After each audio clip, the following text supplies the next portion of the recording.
하나님 나라의 모습 네 번째 말씀을 전하는 시간들을 갖겠습니다. 하나님의 나라의 모습들을 우리는 중요하게 생각을 해야 합니다. 왜 그러냐면 우리의 보는 것들은 세상입니다. 그래서 무엇을 보느냐에 따라서 내가 생각하게 되어집니다. 그래서 그 생각이 결국 나의 삶의 결과로 나오게 되어집니다. 그래서 무엇을 바라보고 사는가, 무엇을 바라보고 사는가가 너무나도 중요합니다. 왜? 나의 생각을, 나의 삶의 행동을 좌지우지하기 때문에 그렇습니다. 그래서 신앙생활을 하는 데 있어서 주님께서는요, 계속해서 하나님의 나라가 반드시 있다, 그 하나님의 나라는 이러한 모습으로 있다라고 우리 그리스도인들에게, 교회들에게 계속 알려주길 원하신다라는 것이에요. 그래서 단순히 그 하나님의 나라, 즉 천국은요, 우리가 생각하는 이 땅에서의 모습들이 아니다. 잘 먹고 잘 살고 고통과 염려와 슬픔과 이러한 것이 있는 곳이 천국이 아니라, 천국은 누가 계십니까? 예수님이 계십니다. 예수님이 통치하시고 다스리니까 근심, 걱정, 염려, 죽음이라는 것이 없다라는 것이에요. 그래서 이 땅 가운데도 동일하게 천국을 경험한다고 했을 때 날마다 예수님을 내 삶의 주인으로, 왕으로 인정하게 되어졌을 때 우리는 이 땅에서 무엇을 경험할 수 있습니까? 천국을 경험할 수가 있습니다. 근심, 걱정, 어려움, 염려 동일하게 우리의 삶 가운데 여전히 널려 있죠. 그리고 앞으로도 그러한 것들은 다가올 것입니다. 그런데 거기에 영향을 받질 않아요. 왜냐? 이 자리에 나의 질병아, 이 시간 예수의 이름으로 명하노니 그 왕의 이름 앞에 굴복될지어다.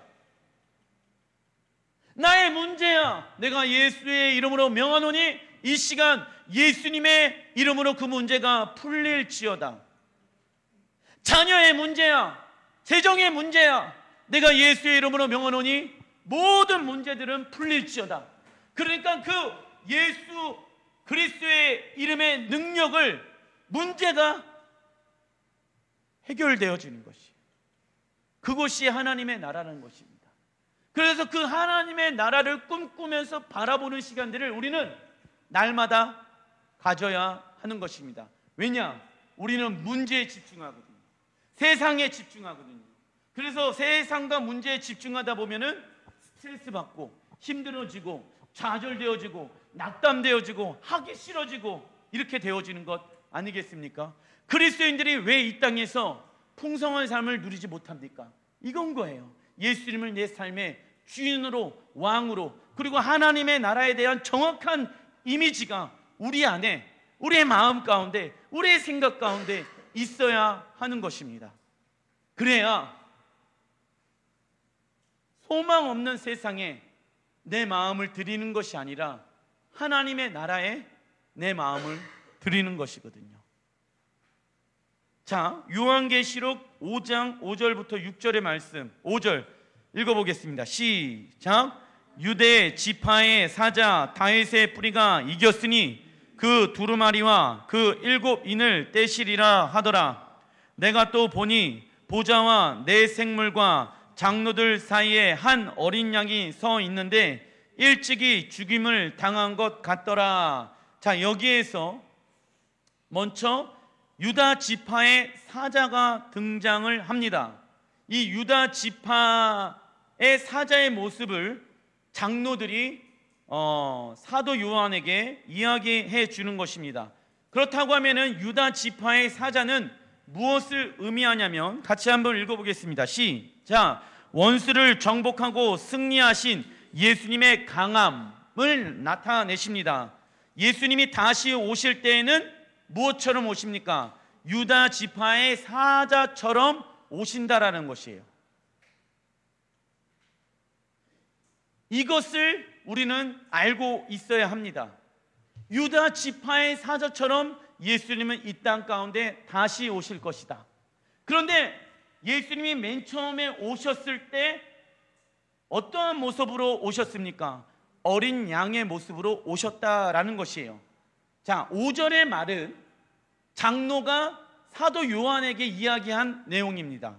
6절은요, 사도 요한이 직접 본 거예요. 그래서 사도 요한이 직접 본 그 예수님의 형상은 무엇과 같았습니까? 어린 양.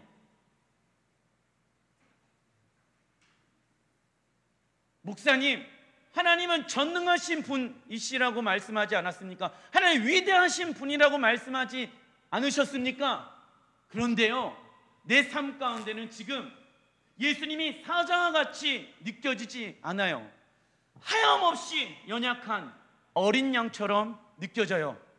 이렇게 되어질 수 있는 상황들이 있다 없다? 있다라는 거, 우리의 삶 가운데도.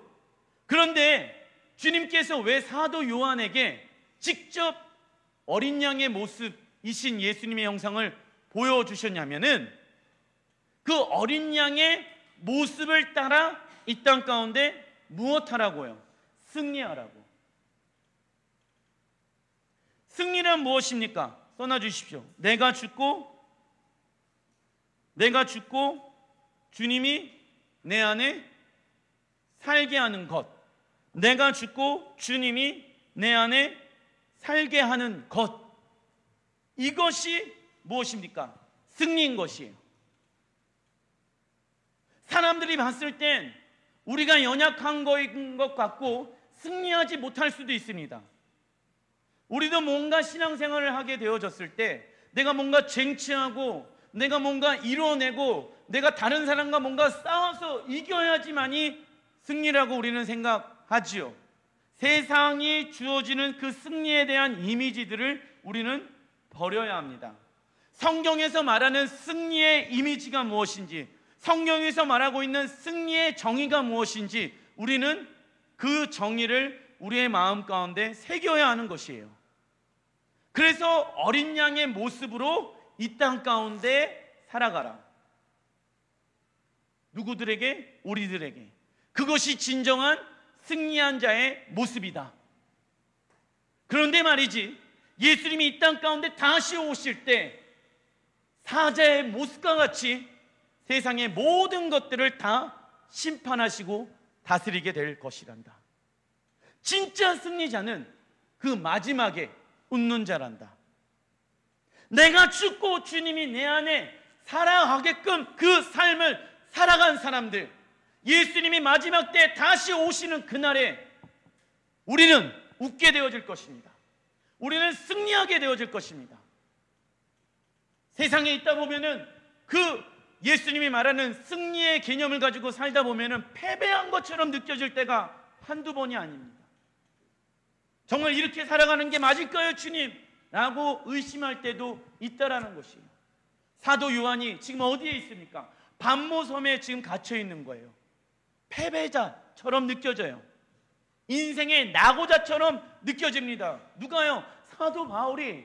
그런데 하나님께서 말씀하시는 거예요. 너가 예수님 때문에, 십자가 때문에, 복음 때문에 지금 반모섬 감옥에 있는 것 아니겠니? 너가 죽고 지금 네 안에 예수가 사신 것 아니겠니? 내가 다시 이 땅 가운데 오는 그날에 너는 진정한 승리자로 내가 너를 부를 것이다. 감옥 안에 있으면서 날마다 너 마음 가운데 자꾸만 생기는 두려움들, 어려움들, 힘듦들, 너는 죽고 주가 너 안에 살게끔 하라. 그리하면 내가 다시 오시는 그날에, 유다 사자의 왕처럼 오시는 그날에 내가 너의 모든 수고와 노력과 애씀을 내가 보응하리라 라고 말씀하시는 거예요. 이러한 상황들 안에서 사도 요한이 어린 양 대신 예수님께서 두루마리를 취하시는 것을 보게 되어집니다. 7절 시작. 그 어린 양이 나와서 보좌에 앉으신 이의 오른손에 두루마리를 취하시니라. 자, 먼저 두루마리, 그 인을 떼신 분이 누구이시죠? 예수님. 신천지에는 누가 뗐다고 얘기합니까? 이만희. 하나님의 교회도 마찬가지입니다.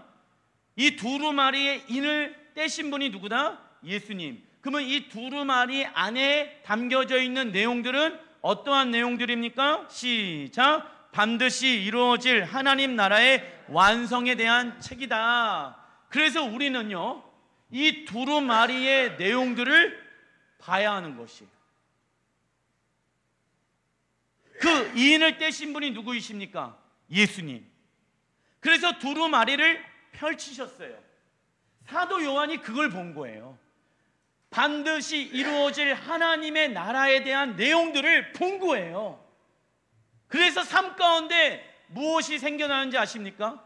희망이 생겨나는 거예요. 감옥에 있는 상황 안에서 하나님의 나라의 완성에 관련되어져 있는 책 두루마리의 내용을 내가 보니까 희망이 생기는 거예요. 왜? 이 땅에서의 시간들은 잠시 잠깐이니까, 그 하나님의 나라가 영원하니까 그 하나님의 나라에 대해서 구체적으로 하나님께서 말씀하시는 거예요. 근데 구약에서는요, 그 인을 뗄 수 있는 사람이 있다 없다? 없었거든요. 그 인을 뗄 수 있는 분은 오직 예수님밖에 없었거든요. 저번 주에 말씀드렸죠. 요한이 이 두루마리를 뗄 사람이 없어서 무엇합니까? 울었죠.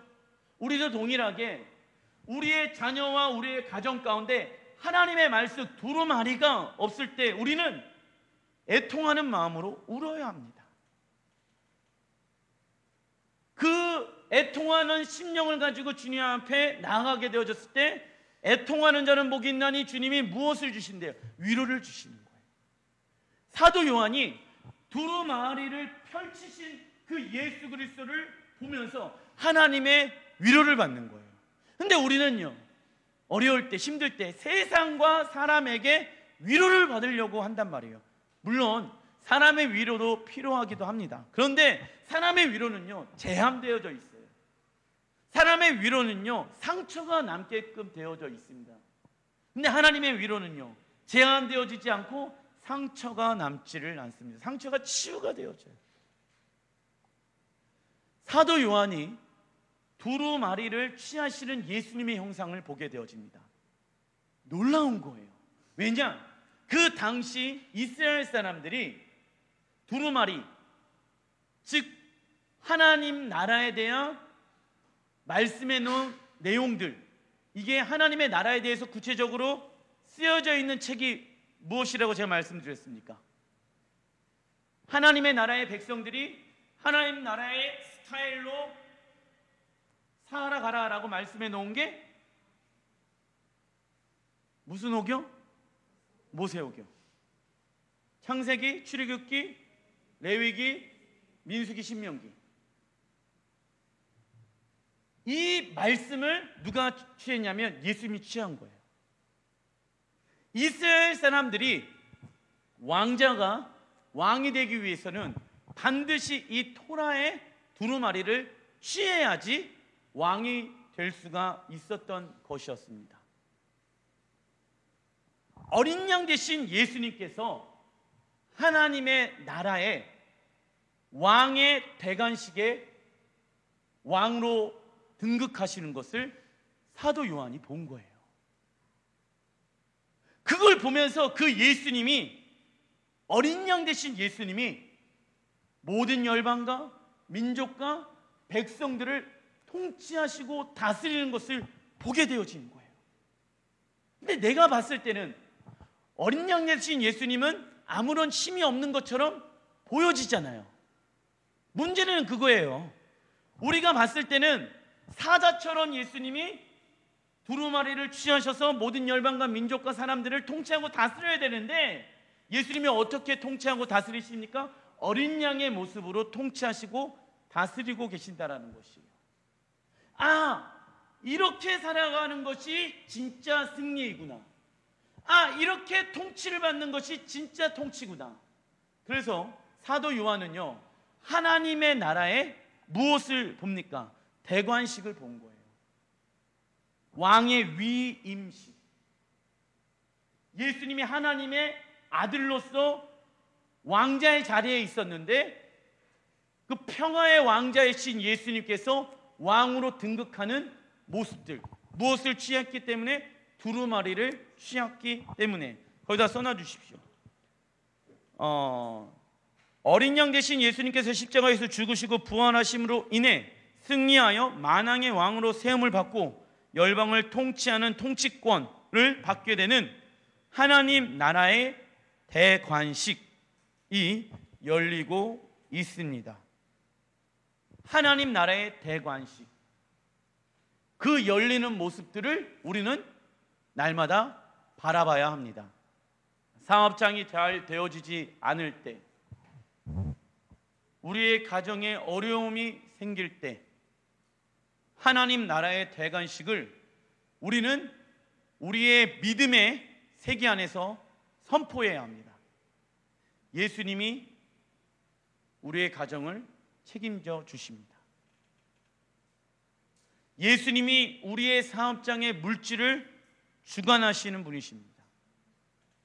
그 대관식을 우리는 봐야 합니다. 언제요? 날마다. 그래야지 환경에 묶여있지 않아요. 사도 요한이 로마의 왕에게 붙들려 있잖아요. 로마의 왕이 모든 세상을 다 다스릴 거라고 생각했잖아요. 근데 아니었던 거예요. 어린 양 대신 예수님이 모든 나라를, 모든 민족들을, 모든 백성들을 통치하시고 다스리고 계신다. 그게 사도 요한에게 위로였던 거예요. 진짜는 예수님이 통치하시고 다스리신다. 우리의 가정, 우리의 직장, 우리의 사업장, 우리의 교회, 이 지역 사람들이 통치하고 다스리는 것이 아니라 누가 통치하고 다스린다? 사람이 아니에요. 예수님이 통치하시고 다스리신다. 어려우면 어려울 때일수록 이 대관식의 모습을 우리는 떠올려야 하는 것이에요. 자, 3번 5장 8절의 말씀 시작. 그 두루마리를 취하심에 네 생물과 24 장로들이 그 어린 양 앞에 엎드려 각각 검은과 향이 가득한 금대접을 가졌으니 이 향은 성도들의 기도들이라. 자, 하나님의 보좌에서 검은고와 금대접이 있습니다. 검은고는요, 써놔주십시오. 하나님께 드리는 찬양과 예배를 상징합니다. 검은고는요, 하나님께 드리는 찬양과 예배를 상징합니다. 금대접은요, 성도들의 기도와 중보를 의미합니다. 자, 검은고는 하나님께 드리는 찬양과 예배를 상징하고 금대접은 성도들의 기도와 중보를 의미합니다.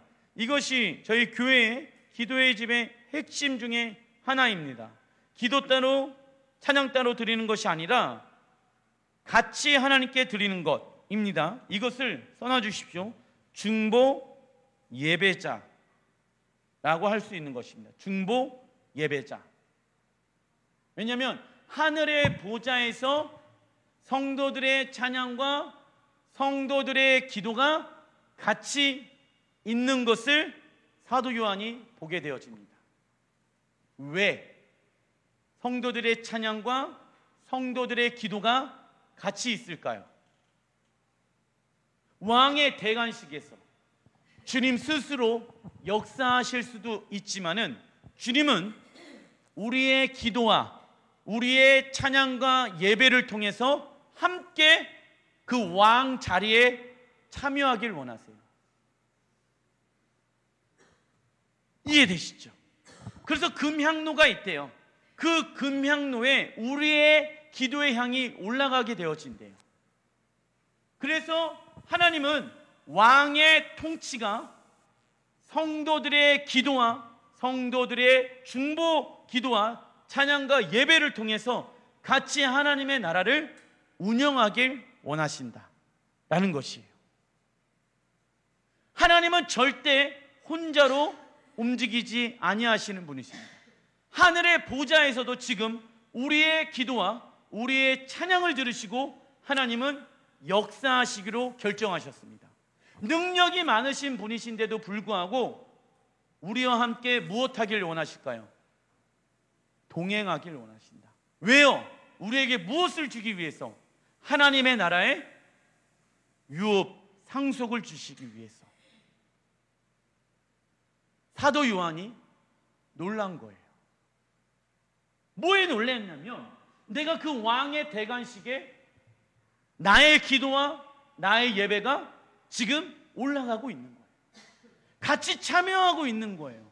왕의 자리에 함께 왕의 보좌에 나는 연합되어진 것을 보게 되어집니다. 현실은요, 감옥에 있거든요. 우리는 그것을 봐야 하는 것이에요. 현실은요, 어렵거든요. 현실은요, 지치거든요. 근데 그 현실에서 우리는 왕의 보좌에 연합된 자로서 살아가고 있는 거예요. 그래서 그 현실 안에서 우리의 기도가 현실을 바꾸게 되어집니다. 우리의 예배가 현실을 바꾸게 되어집니다.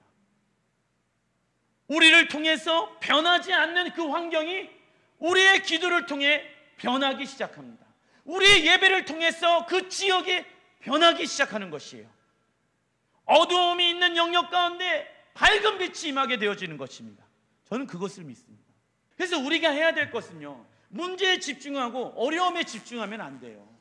그 기도, 그 예배를 통해서 하나님이 하실 것과 앞으로 하실 일에 대해서 우리는 무엇하면 됩니까? 동의하는 거예요. 기도는요, 예배는요, 하나님이 하신 일과 앞으로 하실 일에 대해서 동의하는 거예요. 내가 원하는 것을 하나님 앞에 받으려고 기도하는 것도 물론 있겠지만은 그것보다는 하나님, 우리의 가정 책임져 주시는 분이 하나님이십니다. 거기에 동의하는 거예요. 근데 환경은요, 동의하지 못하는 환경이야. 계속 어려움이 있고 물질의 압박이 있고 건강에 어려움이 있어요. 이 시대에 살면 살수록 무슨 병이 많이 걸리는지 아십니까? 암이라는 거에 걸릴 수밖에 없는 환경 가운데 우리는 노출되어져 있습니다. 그러나 우리는 그 병을 지배할 수 있는 능력들을 가지고 있는 자입니다. 물론 병이 계속 있을 수 있겠지요. 하지만 그 병을 가지고 있는 그 자리에서 주님 앞에 하나님, 나의 삶, 나의 건강 누구의 것? 하나님의 것입니다. 주님의 것입니다. 라고 동의하는 거예요. 그러다 보면은 죽음에 있어서 두려움이 사라지게 되어집니다.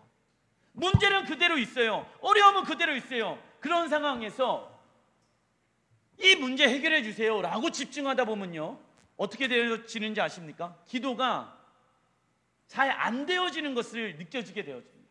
기도를 해도 답답해져요. 기도를, 예배를 드려도 답답해집니다. 왜냐? 그 문제 어떻게 하면 내 생각으로, 내 계획으로 해결할 수 있을 것인가? 그래서 내가 원하는 계획과 내가 원하는 뜻으로 하나님 앞에 기도를 하는 거예요. 하나님, 이렇게 역사해 주세요, 저렇게 행하여 주세요 라고 하니까는 기도를 해도 자유하지가 않는 거예요.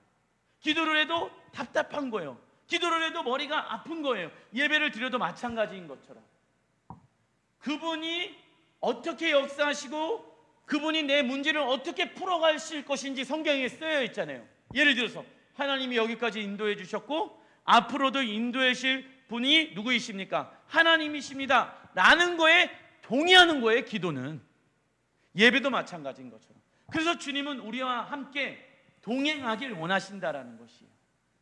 하늘의 보좌 가운데 왕의 대관식에 누구의 기도와 누구의 예배가 필요하다? 우리의 기도와 우리의 예배가 필요하다라고 말씀하고 있는, 동참하길 원한다는 거예요. 근데 여러분들, 그 왕의 대관식이 얼마나 위대한 자리인지 몰라요. 그렇죠? 그 자리가 얼마나 위대한 자리인지 몰라요. 문재인 대통령이 대통령 취임식을 할 때 여러분들을 바로 그 문재인 대통령 옆에 자리로 초대했다라고 생각해 보십시오. 얼마나 큰 영광이겠습니까? 그죠? 사람이 불러서도 그 자리 옆에 앉게 하면 큰 영광인데, 모든 열방의 주인이시고 온 우주의 왕이신 예수님께서 나를 왕의 자리에 연합되어지는 자로 부르셨습니다. 이게 얼마나 놀라운 축복이겠습니까? 그런데 그것이 그 하늘의 보좌에 들어가는 시간들, 즉 미래 영역에만 있는 것이 아니라 오늘 현재의 삶 가운데에서도 동일하게 우리는 이러한 예배와 이러한 기도가 진행되어져야 합니다. 예수님의 보좌가 여기에 임하였습니다. 그래서 예수님의 그 자리가 이 자리에 있습니다. 그래서 우리의 찬양과 우리의 예배가 그 왕의 대관식, 예수님이 이곳에 계십니다. 지금 우리는 왕의 대관식의 예행 연습을 하는 거예요. 우리가 언젠간 그분 앞에 서게 되어지는 그날에 왕으로서 그분이 하나님의 나라를 통치하실 때 우리는 이 땅에서 날마다 왕이신 예수님을 인정해 드리고 우리의 기도와 우리의 예배를 통해서 왕의 대관식을 무엇하는 것이다? 예행 연습하는 것이다. 날마다. 이해되시죠? 거기에 우리를 지금 주님이 초대하고 계신다. 사도 요한이 얼마나 감격과 은혜 가운데 있는지 모릅니다. 근데 문제는 해결되어졌습니까? 안 되어졌습니까? 안 되어졌어요. 와, 이 놀라운 자리에 나의 기도와 나의 예배를 하나님이 기쁘게 받으시고 계시는구나. 나의 기도를 통해서 이 땅과 이 민족과 열방들을 지금 통치하시길 원하시는구나 라는 것이. 자, 그런데 여기서 우리가 바꾸어야 할 이미지가 있습니다. 무엇이냐면 기도에 대한 이미지인 거예요. 자, 이사야 56장 7절, 기도의 집에 대해서 하나님께서 말씀하십니다. 시작. 기도하는 내 집에서 그들을 기쁘게 할 것이며 그들의 번제와 희생을 나의 제단에서 기꺼이 받게 되리니 이는 내 집은 만민이 기도하는 집이리나. 자, 기도하는 집의 특징은 무엇입니까? 써놔 주십시오. 즐거운 기도인 것입니다. 하나님과의 관계를 맺는 모든 영역은 무엇인 것일까요? 즐거운 것입니다. 기도의 집이 무엇하대요? 즐겁대요. 즐겁대. 즐거운 기도. 와, 우리 목사님 거짓말 같은데 예배가 즐겁다고요? 기도가 즐겁다고요? 그리고 또 우리 안에서 바뀌어야 될 이미지가 무엇입니까? 다스림. 다스림도 무슨 다스림? 즐거운 다스림. 왜 즐거운 마음이 안 생기냐면 기도는 그분이 어떠한 분인지 알아가는 거거든. 그분이 어떠한 분인지 알게 되어졌을 때 내 마음 가운데 즐거움이 넘쳐나게 되어지는 거예요. 그분과 친밀한 관계를 맺으면 맺을수록 무엇이 동반되어집니까? 즐거운 다스림이 동반되어지는 거예요. 그분과 친밀한 관계를 맺으면 맺을수록 무엇이 동반되어진다? 즐거운 다스림이 동반되어지는 거예요. 주님을 알면 알수록, 주님을 사랑하면 알수록 그분의 다스림을 받고 싶은 거예요. 그분의 통치를 받고 싶은 거. 왜? 나는 주님을 더 원하니까. 왜요? 주님이 어떤 분인지를 내가 경험하고 내가 알고 있으니까. 나의 뜻대로 하지 마옵소서, 주의 뜻대로 하옵소서. 그 길이 십자가의 길이라고 할지라도, 어려움의 길이라고 할지라도 그것이 중요하지가 않아요. 그래서 예수님이 십자가의 길을 가실 때 나의 뜻대로 하지 말라, 하나님의 뜻대로 해 주십시오라고 기도하신 이유가 하나님과의 친밀한 관계 가운데 있다 보니까 내가 생각하는 것이 맞을 것 같지만은 나는 하나님의 다스림을 받고 싶습니다. 왜냐하면 친밀함과 하나님의 다스림을 받는 것은 같이 움직이는 것이거든요. 그래서 우리 안에 즐거운 기도, 즐거운 다스림, 즐거운 순종, 즐거운 헌신이 되어야 하는 것입니다. 왜냐? 주님과 우리는 평생토록 동행하는 자. 주님과 동행하면은 한 걸음 한 걸음 어디든지 주 예수와 함께 움직일 수가 있어요. 그래서 지겹지가 않아. 그래서 지루하지가 않아. 날마다 새로운 은혜로 우리에게 말씀하시거든. 날마다 새로운 기쁨을 우리에게 주시거든. 날마다 새로운 은혜를 주시거든. 날마다 새로운 힘을 주시거든. 그러니까는 지겹지가 않아. 넘치는 그분의 사랑 안에, 넘치는 그분의 은혜 안에 물론 그런 것들이 있긴 있습니다. 즐거운 기도를 하지 못하게끔 내 환경과 상황으로 인해서 주님과의 관계가 막혔던 영역들이 있기는 있어요. 그거를 기도로 어떻게 해야 되는지 아십니까? 뚫릴 때까지 우리는 기도해야 돼요. 예배를 드리는데 즐겁지가 않을 때가 있어요. 어느 때? 싸우고 왔었을 때. 기도를 하는데 뭔가 막혀있는 것 같아요. 어느 때? 근심, 걱정, 염려가 내 마음 가운데 있을 때. 그러면은 성경의 방법으로 이러한 짐들을 주님 앞에 내려놓고 뚫고 나가야 되는 영적인 힘들이 우리 안에 있습니다. 그 영적인 힘들은 무슨 힘입니까? 예수 그리스도의 이름 아니겠습니까? 예수 그리스도의 이름으로 뚫려요. 그러면 뚫리다 보면은 주님께서 위로를 주세요. 사랑을 주세요.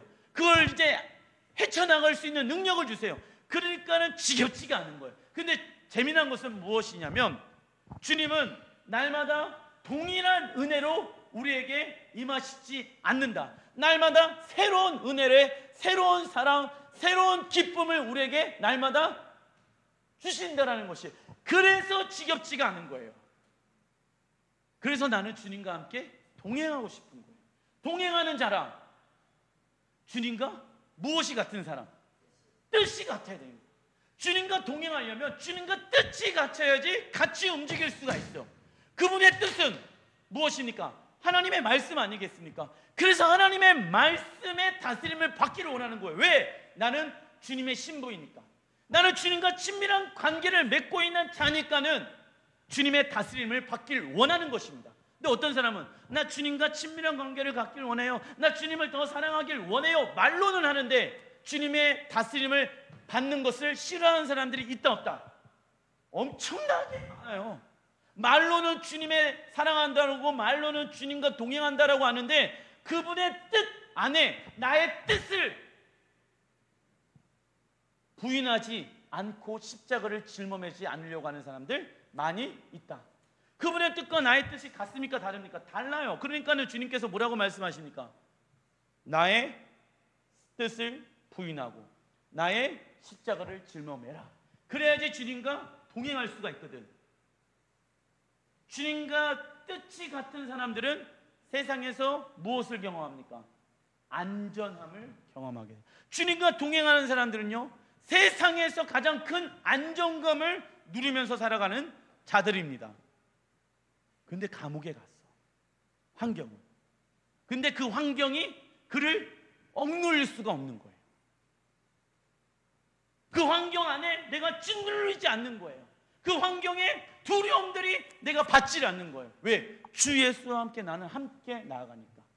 그래야지 우리의 삶 가운데, 즉 즐거운 기도에 대한, 기도는 즐거운 것이다라는 이미지가 우리 안에 있어야 됩니다.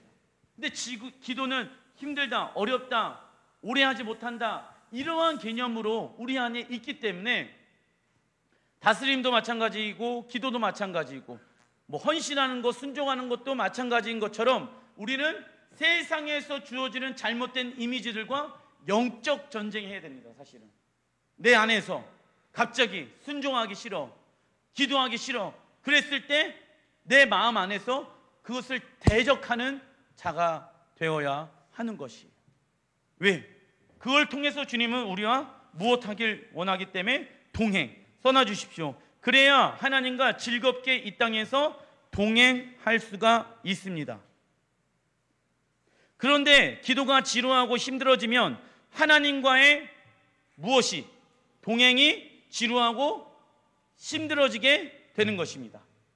기도는 대화인데, 예배는 주님을 만나는 것인데, 이러한 것들이 힘들어지면 하나님과 동행하는 것이 지루하고 힘들어지게 되는 것입니다.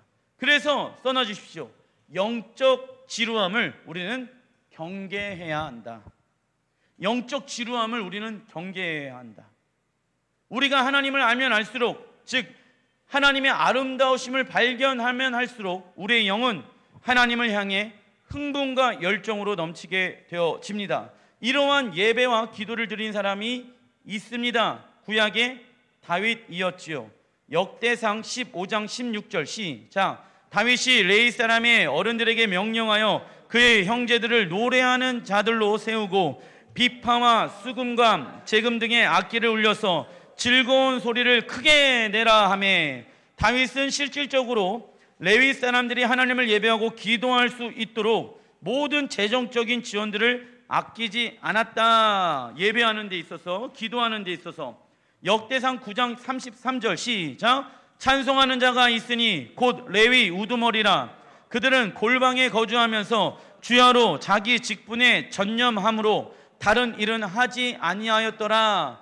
다윗은 이 땅에서 하나님을 예배하고 기도하기 시작되어질 때 하나님의 보좌로 들어갈 수 있다라는 것을 알았습니다. 이는 하나님께서 예배에 대한 통찰력을 허락해 주신 것입니다. 예배를 통해 하나님의 아름다움의 계시가 열리다 보니까 다윗은요, 이스라엘의 나라의 영역 읽어보겠습니다. 시작. 정치, 경제, 교육, 미디어, 예술, 종교, 가정, 과학, 스포츠를 다스릴 수 있는 새로운 기름 부으심, 여호와의 7 영을 받게 되어지는 것입니다. 자, 다윗은요, 원래 왕이 되기 전에 직업이 무엇이었습니까? 양치기 소년이었습니다. 양치기, 그 당시의 소년의 그 일은요, 이스라엘은 40도 50도 되어지기 때문에 밖에 나가서 일을 하는 일은 굉장히 천한 사람들만 하는 일이었어요. 그런데 이 양을 치려면요, 일찍 일어나야 되거든요. 일찍 일어나서 오후 늦게까지 밖에 나가서 있어야 돼요. 그래서 굉장히 험한 일입니다. 쉽게 할 수 있는 일이 아닙니다. 정말 천한 사람들만 하는 일입니다. 아무것도 배우지 못하고 형들이 있는데, 형들은 다 엄마 아빠가 공부시키는데 다윗은 가서 양 쳐라. 형들은 하프 배우고 형들은 뭐 하나님을 예배하는 그런 것들에 대해서 배우는데 다윗은 나도 하나님 예배하고 싶은데, 근데 어깨 넘어서 보는 거예요. 아, 하프는 저렇게 연주하는구나. 그렇게 살다가 하나님을 예배하고 하나님 앞에 찬양하는 삶을 살다가 하나님의 보좌로 나아가는 방법을 깨닫게 되어집니다. 그래서 하나님의 보좌 가운데 이 다윗이 한 것이 무엇이냐면 주님의 아름다움을 집중하기 시작합니다. 주님의 아름다움만 바라보기 시작합니다. 그러다 보니까 이 다윗에게 하나님께서 은사를 주시는 거예요. 달란트를 주시는 거예요. 나라를 통치하고 다스릴 수 있는 경제, 정치, 문화, 스포츠, 군사, 이 모든 영역을 컨트롤할 수 있는 능력을 주시는 것입니다. 그게 여호와의 7 영이라는 거예요. 그 중에 권능의 영입니다. 여호와의 7 영의 기름 부으심을 다윗이 받게 되어집니다. 우리도 그러한 은혜를 경험할 수가 있다라는 것입니다. 근데 우리는 주님의 아름다우심, 즉 주님의 아름다우심이란 무엇입니까? 주님이 어떠한 분인지를 아는 것이라고 제가 말씀드렸습니다. 주님이 어떠한 분인지 우리가 그 한 가지에 집중하게 되어졌을 때 우리의 문제는 그대로 현존하고 있습니다. 이 문제에 우리는 집중하지 않고 주님의 아름다움에 우리는 집중하기 시작합니다. 그 아름다움에 집중하기 시작되어졌을 때 나는 그분과 친밀한 관계를 누리게 되어집니다. 근데 문제는 그대로 있습니다. 그 다음날 또 주님의 아름다움에 집중하게 되어집니다. 문제는 그대로 있지요. 그런데 이 문제를 해결해 나아가는 하나님의 여호와의 7 영을 경험하게 되어지는 거예요. 다윗이 한 게 주님의 아름다움의 한 가지에 집중하는 것이었거든.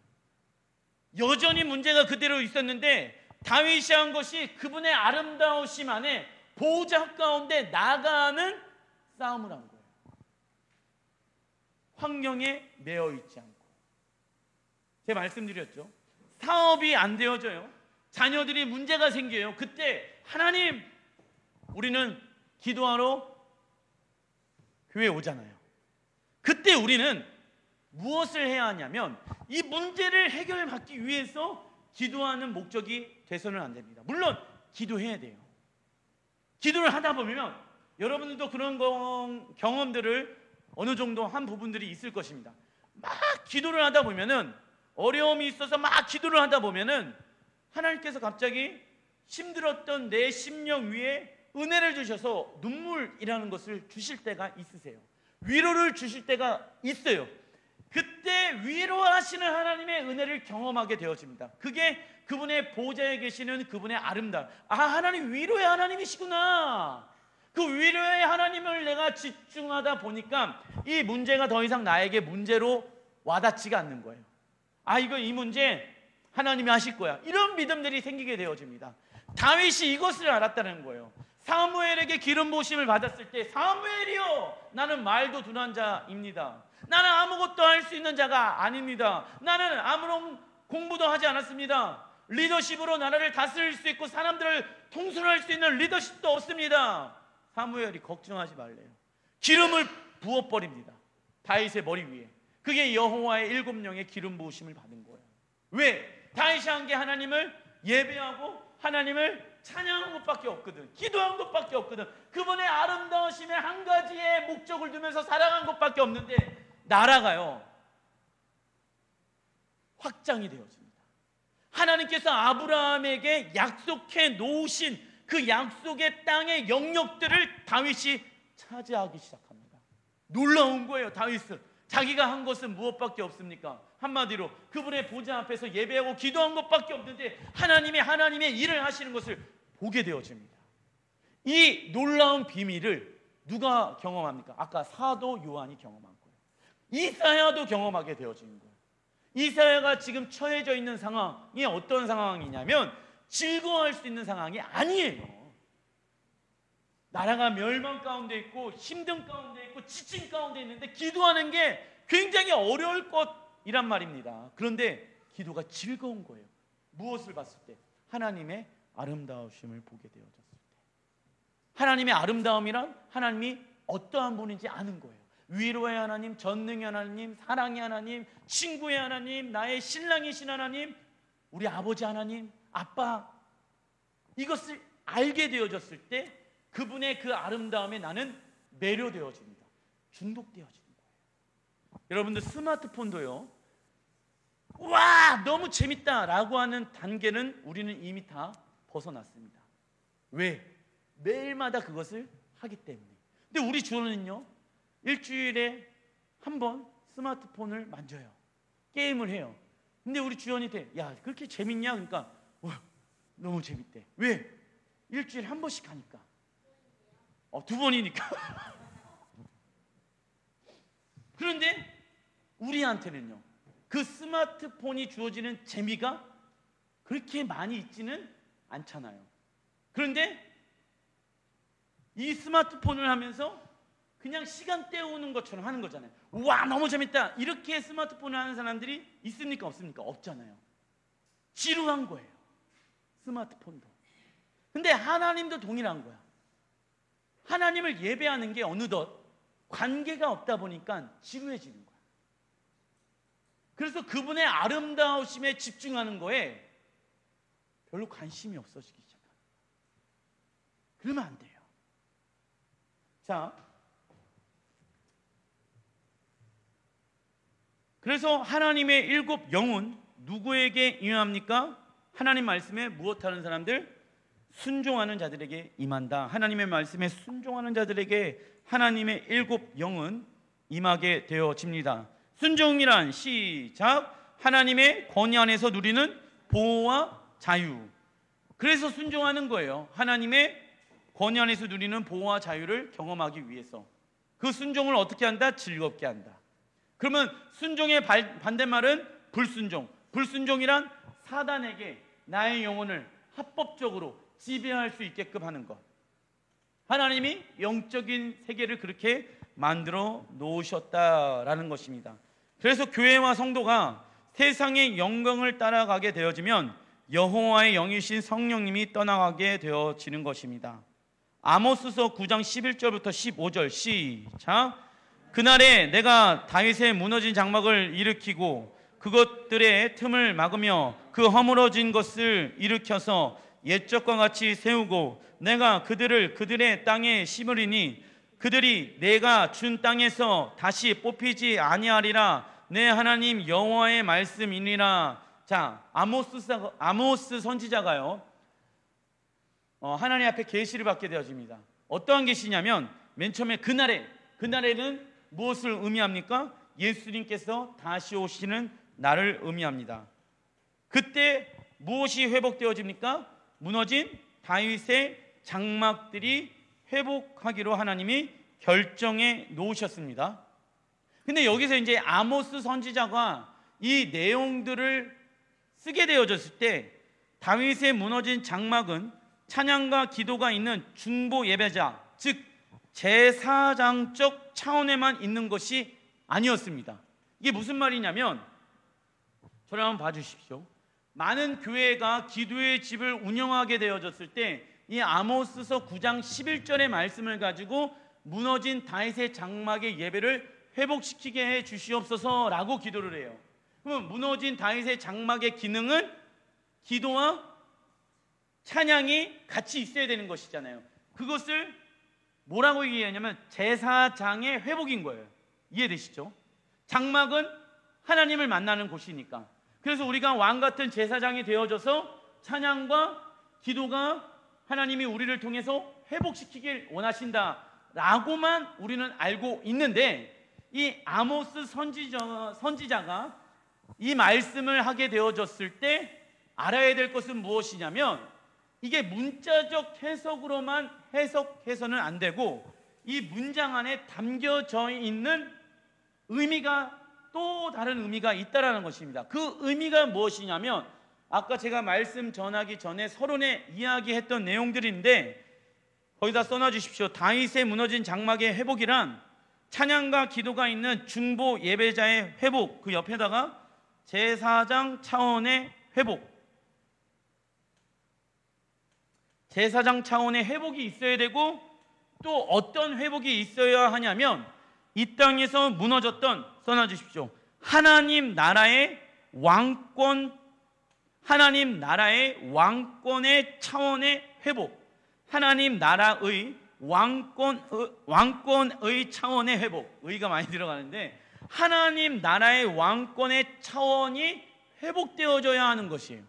이 두 가지가. 자, 정리를 하겠습니다. 무너졌던 다윗의 장막을 주님께서 회복시키신다라고 말씀하셨을 때 첫 번째는 제사장적 차원, 즉 찬양과 예배와 기도가 회복되어지는 때를 얘기하는 것입니다. 그리고 두 번째는 이 땅에서 하나님의 나라의 왕권의 회복인 거예요. 그래서 하나님의 나라의 왕권이 회복되어지기 위해서 필요 충분 조건이 아까 15장에 읽었었던 그들을 회복시키시겠다라고 말씀하시는 게 누구를 의미하는 것입니까? 이스라엘 백성들. 지금 그래서 1948년 5월 달에 이스라엘이 재건되어졌잖아요. 이스라엘의 나라를 통해서 하나님의 나라를 회복시키겠다라고 말씀해 놓으신 것이거든요. 근데 여기에서 중요한 것은, 자, 다윗의 무너진 장막은 이스라엘에서 무너진, 써놔주십시오, 다윗의 가문을 말하는 것입니다. 다윗의 가문. 그러나 다윗의 자손이며 이스라엘의 왕으로 이 땅을 통치할 왕인, 써놔주십시오, 예수님께서 다시 오셔서 무너졌던 하나님의 나라의 왕권을 회복시킬 것입니다. 이게 무너진 다윗의 장막의 회복인 거예요. 그냥 기도의 집으로만 찬양과 기도만 있는 것이 아니라 하나님의 나라의 왕권의 회복. 자, 그것들이 어디에서 이루어져야 된다? 이 땅에서. 이 두 가지의 영역이에요. 제사장적 차원과 하나님의 나라의 왕권의 차원의 이 두 가지 영역들이 회복이 일어나야 한다. 그러면 여기에서 중요한 것, 우리도 이 땅에서 이 두 가지의 직분을 감당해야 한다. 제사장적 차원으로서 기도와 예배를 해 나아가지만 우리의 삶에서 하나님의 나라의 왕권이 회복되어져야 한다. 그래서 이 땅에서 그리스도인들은 어떠한 삶을 살아가야 됩니까? 하나님의 나라의 삶을 배우는 시간들을 갖는 거예요. 이 땅에서. 예수님이 내 삶의 주인으로 영접해드리면서. 자, 5장 10절 시작. 그들로 우리 하나님 앞에서 나라와 제사장들을 삼으셨으니 그들이 땅에서 왕노릇 하리로다 하더라. 나와 있죠. 나라와 제사장으로 삼으셨다라고 말씀해 놓고 계시죠. 나라와 제사장으로 삼으셨대요. 어디에서? 그들이 땅에서 무엇한대요?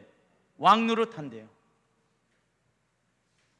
그래서 하나님께서는 실제로 하나님의 나라가 완성되어지는 그때가 언제입니까? 예수님이 이 땅 가운데 다시 오실 때요. 그러면은 예수님께서 이 땅 가운데 다시 오실 때 하나님의 나라는 완성되어집니다. 그러면 이 땅에서 그리스도인들은 하나님의 나라의 완성을 위해서 어떻게 살아가야 합니까?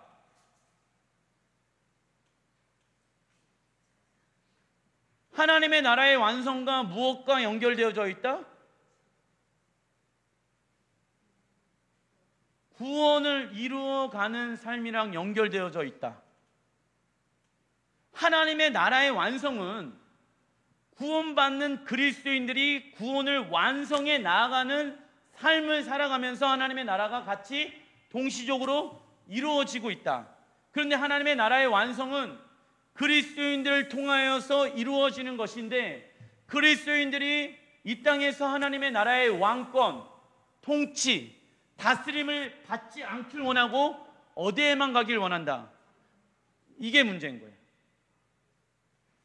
이 땅에서 우리는 왕노릇하는 자들과 제사장의 직분을 감당하는 자로 하나님이 우리를 부르셨다. 그래서 제사장의 직분과 왕의 직분은, 제사장은 어디에 가든지 기도와 예배하는 자, 상황과 환경이 변하든 변하지 않든 어디든지 주님 앞에 대화하고 어디든지 주님의 보좌 앞에 나아가서 주님의 아름다움을 구하는 자로서 우리를 부르셨고, 왕의 자녀로서 이 땅을 통치하는 자녀로서 하나님이 우리를 부르셨다. 그러면 우리가 이 땅에서 왕노릇하는 자라고 이야기하는데 어떻게 왕노릇합니까? 왕노릇하는 자들이란 어떠한 사람들을 왕노릇하는 자라고 이야기합니까? 써놔주십시오. 예수님과 함께 왕노릇하는 자들이란 하나님 나라의 삶의 원리를 가지고, 하나님 나라의 삶의 원리를 가지고 이 땅에서 믿음으로 살아가는 자들, 하나님 나라의 삶의 원리를 가지고 이 땅에서 믿음으로 살아가는 자들이 하나님의 나라에 무엇하는 자들입니까? 왕노릇하는 자들이다. 그런데 이 땅에서 하나님의 나라의 삶의 원리가 아니라 세상 원리를 가지고 살아가는 사람들이 그리스도인들 중에 있다 없다? 많이 있다. 세상의 원리가 내 삶의 방식으로 되어져 있는 사람들이 많이 있다. 그 중에 하나가 무엇입니까? 돈이면 다 된다라는 이미지. 돈이면 다 된다. 무슨 영에 사로잡혀 있는 것입니까? 만몬의 영에 사로잡혀 있는 것이. 돈이면 다 된다가 아니라 누구면 다 된다? 예수님이면 다 된다. 이러한 삶의 원리를 성경은 이야기하고 있어요. 심령이 가난하게 살아가라, 애통하면서 살아가라, 온유한 자가 되어라, 빛과 소금의 역할을 살아가라, 고아 과부와 객을 위해서 살아가라, 열방과 민족의 사람들을 제자를 삼아라 라고 말씀하고 있어요. 이게 우리의 삶의 라이프 스타일이 되어져야 하는 것입니다. 왜? 우리는 구원받은 하나님의 백성들이기 때문에. 예전에 세상에서 구원을 받았다니까요. 그래서 이 땅에서 우리는 하나님의 나라의 방법으로 살아가는 하나님의 백성들입니다. 왜? 나는 하나님의 나라에 들어가서 왕으로서 이 땅을 통치하고 다스릴 자이기 때문에. 그런데 왕으로서 이 땅 가운데 살아가지 않았는데 갑자기 천국에 딱 들어갔고 하나님의 나라에 딱 들어가서 왕으로 변신하고 나서 왕으로 통치하고 다스릴 수 있겠습니까? 없겠습니까? 많은 그리스도인들이 이상한 무슨 판타지에서 본 것처럼 갑자기 하나님의 나라에 딱 들어가면 왕으로 변신해갖고 막 내가 통치하고 다스릴 거라고 생각하는데 그런 일은 일어나지 않는다라는 것이에요. 그런 일은 일어나지 않습니다. 어디에서? 이 땅에서 그분의 왕의 통치를 받고 이 땅에서 하나님의 나라의 삶이 어떠한 삶으로 살아가는지 믿음으로 살아내는 삶을 통해서 하나님은 왕노릇하는 자로 부르시겠다라고 말씀하고 계신다라는 것입니다. 할렐루야. 그래서 우리는 왕노릇하는 자들이다 라는 것입니다. 왜요? 우리를 통해서 무엇을 회복시키기 위해서? 무너졌던 다윗의 장막.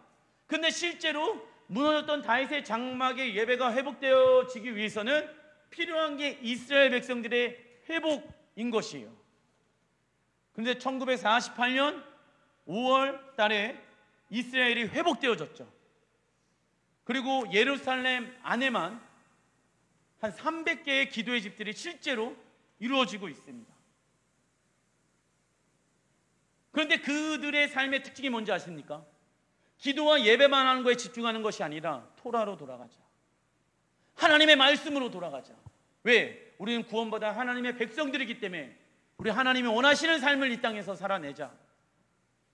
돈이 적든 많든 그건 중요하지 않고 하나님이 원하시는 삶을 이 땅에서 살아내자.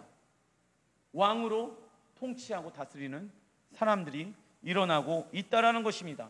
그렇다고 하면은 하나님 나라에서 왕노릇하는 것은 누구에게 배워야 합니까? 예수님에게. 성경에 쓰여져 있잖아요. 그래서 그리스도인들의 인생의 목적은 무엇입니까? 예수님의 형상을 닮아가는 것이에요.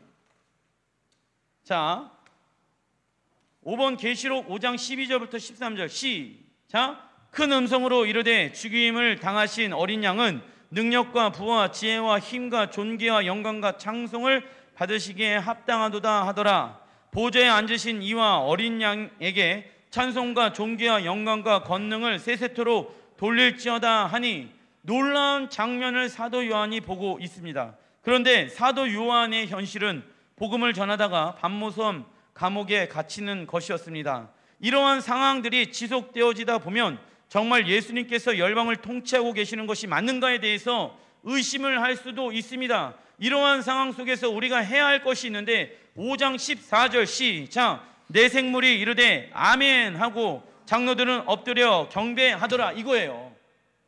자, 사도 요한이 지금 현재 있는 곳은 반모섬 감옥이에요. 그런데 왕의 대관식이 열리는 모습을 보면서 나의 기도와 나의 예배가 주님의 보좌에 연합되어지는 것을 그가 보게 되어집니다. 그러면서 어린 양 대신 예수님께 영광과 존귀와 찬양과 권세와 능력들이 있다는 그 어마어마한 놀라운 능력들을 목격하게 되어져요. 근데 현실은요, 감옥이에요. 그때 우리는 무엇을 해야 하는지 아십니까? 아멘 해야 되는 거예요. 장로들이 한 게 무엇입니까? 무릎을 꿇어 엎드려 경배하였더라 이건 거예요. 아멘이란 무엇입니까? 하나님의 말씀은 반드시 이루어집니다. 써놔 주십시오. 하나님의 말씀은 반드시 이루어집니다. 동의하는 것이죠. 기도와 예배를 드리면서 하나님의 말씀에 동의하는 거예요. 아멘 아멘 아멘. 어려운 상황 가운데 있고요, 힘든 상황 가운데 있을 때 주님의 보좌 가운데 지금 하나님의 나라의 대관식이 열리고 있는 환상을 보십시오. 계시를 보십시오. 그리고 나서 나의 기도와 나의 예배가 거기에 동참되어져 가고 있는 걸 보십시오. 그리고 나서 모든 열방의 사람들, 민족의 사람들이 다 주님 앞에 나와서, 사실 우리 앞에 나와서 영광과 존귀와 찬양과 권세와 모든 능력을 주님께 있습니다 라고 주님 앞에 올려드리는데, 우리는 주님과 연합되어진 자이기 때문에 모든 열방들이 하는 그 노래와 찬송과 영광과 이러한 얘기들이 우리도 같이 받게 되어지는 거예요. 그런데 사도 요한은 어디에 있다? 감옥에 있다. 믿겨지지 않는 그 상황 안에서 무엇 해라? 아멘, 아멘, 아멘. 하나님이 나에게 언약해 놓으신 일들을 이뤄낼 때가 반드시 옵니다. 요한은 감옥에서 왕의 대관식이 열렸어요. 어디에서? 감옥에서. 하나님의 나라의 대관식이, 예수님이 왕으로 등극하시는 것을 감옥에서 하나님 나라의 대관식이 열리는 것을 봤습니다. 저는 여러분들의 삶 가운데, 우리 교회 가운데 그 하나님의 나라의 대관식이 열렸으면 좋겠습니다. 우리는 이걸 봐야 됩니다. 사단은요, 이거 보지 못하게 해요. 아멘하지 못하게 해요. 현실과 문제와 어려움에 집중하기 시작합니다. 그러면 안 돼요. 왜? 그거 현실이고 사실 맞지만 그 사실을 지배하는 것은 진리이거든요. 그 진리이신 하나님의 나라는 영원토록 우리와 함께 하고 계시거든요. 사단은요, 우리가 이 땅에서 왕노릇 하지 못하게끔 가로막는 것이 그의 일이라는 것입니다. 돈 없잖아, 건강 없잖아, 문제 있잖아, 그러니까 너 왕 아니야, 그냥 거기에 쪼들면서 살아가 라고 우리를 속이고 있다는 거예요. 근데 나는 하나님 나라의 왕이다, 예수의 이름으로 명하노니 이 시간 문제야 내 안에서 떠나갈지어다. 기도로 하나님 앞에 동의하는 거예요. 예배로 하나님 앞에 동의하는 거예요. 우리의 기도와 우리의 예배가 하늘의 보좌의 대관식에서 우리의 기도를 반영하셔서 이 땅을 통치하시고 이 땅을 다스리시기 시작하신대. 나를 왕으로 부르셨대. 왕 같지 않은데요, 목사님. 저 감옥에 있는데 지금 어려운데요. 아니에요, 왕이에요. 나는 왕이다. 나는 재정이 없는 거에 눌려 사는 자가 아니다. 나는 문제에 눌려 사는 자가 아니다. 하나님 나와 함께 하신다. 난 하나님의 보좌에 연합되어진 존재다. 나는 하나님의 나라에 연합되어진 존재다. 그렇기 때문에 나는 날마다 새로운 날을 하나님 나에게 허락해 주셨고, 날마다 가정에서, 직장에서 왕의 대관식이 열리는 환상을 나는 볼 것이다. 그래서 나는 그 자리에서 기도와 찬양을 드리는 거예요. 눌려있지 않고.